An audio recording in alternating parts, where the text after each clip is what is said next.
एक सवाल जो आज हर किसी के मन में है, क्या इतिहास खुद को दोहरा रहा है? पश्चिम बंगाल में एक नई बाबरी मस्जिद की नींव रखी गई है और इस एक कदम ने सही या गलत पूरे देश में एक नई बहस छेड़ दी है। चलिए समझते हैं कि आखिर ये सब हो क्यों रहा है।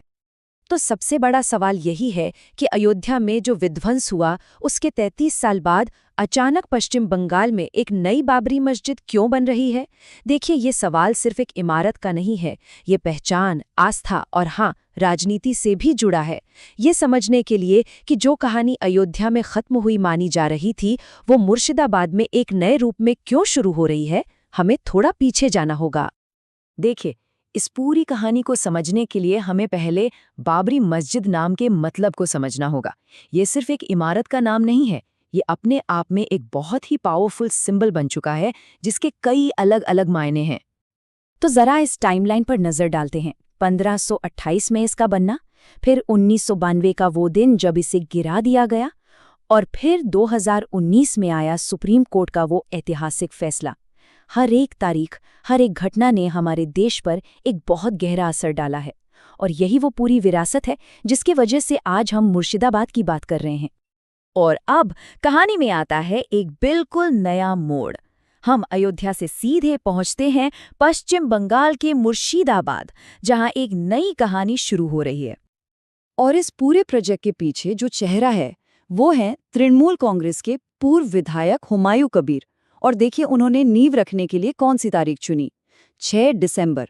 जी हाँ, ठीक वही तारीख जिस दिन 33 साल पहले मस्जिद गिराई गई थी। तो जाहिर है ये कोई इत्तेफाक तो नहीं है, ये एक बहुत बड़ा सिंबॉलिक मैसेज देने की कोशिश है। और यहाँ बात सिर्फ एक मस्जिद बनाने की नहीं है, प्लान इससे कहीं ज्यादा बड़ा और महत्वाकांक्षी है। तो जैसा कि आप देख सकते हैं, ये कोई मामूली प्रोजेक्ट नहीं है। ये एक पूरा 300 करोड़ रुपए का कॉम्प्लेक्स बनाने की बात हो रही है। इसमें एक बड़ी मस्जिद तो होगी ही, साथ में hospital, medical college, hotel, cultural centre और यहाँ तक कि एक अम्यूजमेंट पार्क भी होगा। मतलब मकसद सिर्फ एक इबादत की जगह बनाना नहीं, बल्कि एक पूरा कम्युनिटी हब तैयार करना है। और इस ऐलान का असर देखिए। खबर है कि अनाउंसमेंट के फौरन बाद ही ट्रस्ट के बैंक अकाउंट में करीब करीब 3 करोड़ रुपए जमा हो गए। इससे ये तो साफ पता चलता है कि लोगों की भावनाएं इस प्रोजेक्ट से कितनी गहराई से जुड़ी हुई हैं। अब देखिए, जब भी कोई इतना बड़ा और सेंसिटिव प्रोजेक्ट शुरू होता है तो विवाद तो होना ही है, और इस केस में भी बिल्कुल यही हुआ। राजनीतिक तौर पे भी और कानूनी तौर पे भी इस पर सवाल उठने शुरू हो गए। पॉलिटिक्स तो फौरन ही गर्मा गई। हुमायूं कबीर की अपनी पार्टी टीएमसी ने ही उनसे पल्ला झाड़ लिया और उन्हें पार्टी से निकाल दिया। वजह, पार्टी अनुशासन तोड़ना और धार्मिक बंटवारे की कोशिश करना। वहीं बीजेपी ने इसे घुसपैठिया सांप्रदायिकता का नाम दे दिया, और कांग्रेस ने बहुत ही सेफ खेलते हुए इसे एक अत्यंत संवेदनशील मुद्दा बताया। और बात सिर्फ राजनीतिक बयानों तक ही नहीं रुकी, ये मामला पहुंच गया कलकत्ता हाईकोर्ट। एक पीआईएल यानी जनहित याचिका दायर की गई, जिसमें ये डर जताया गया कि इस मस्जिद के बनने से इलाके में सांप्रदायिक तनाव बढ़ सकता है। तो अब इस प्रोजेक्ट पर एक कानूनी तलवार भी लटकने लगी। लेकिन कहानी में एक और ट्विस्ट है। खतरा सिर्फ बाहर से नहीं था, अंदर से भी था। खुद हुमायूं कबीर ने सामने आकर कहा कि ये एक धोखाधड़ी है, एक साजिश। उनका कहना था कि कुछ शरारती तत्वों ने पैसे हड़पने के लिए एक नकली क्यूआर कोड जारी कर दिया है।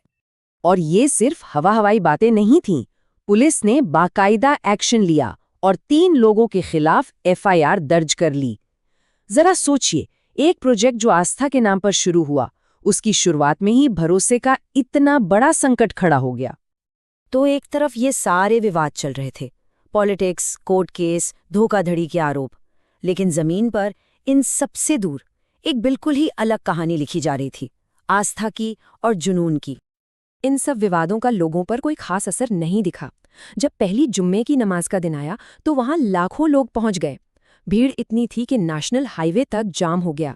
ये एक तरह का शक्ति प्रदर्शन था, जो ये बता रहा था कि आम लोगों के लिए इस प्रोजेक्ट के मायने क्या हैं। और वहां का जो नज़ारा था वो सच में देखने वाला था। लोग सिर्फ नमाज पढ़ने नहीं आए थे, हजारों लोग दूर दूर से नदिया, बीरभूम, कोलकाता जैसे जिलों से पहुंचे थे। बहुत से लोग तो अपने सर पर ईंटें रखकर कंस्ट्रक्शन साइट तक ले जा रहे थे, मानो वो इस सपने को अपने हाथों से बना रहे हो। कैश बॉक्स और क्यूआर कोड से डोनेशन दिए जा रहे थे और इतनी बड़ी भीड़ के लिए वॉलंटियर्स खिचड़ी बनाकर खिला रहे थे। तो जो लोग वहां मौजूद थे, उनका कहना है कि माहौल में गजब का उत्साह और एक जश्न का एहसास था। एक गहरी भावना थी, एकता की, अपनेपन की।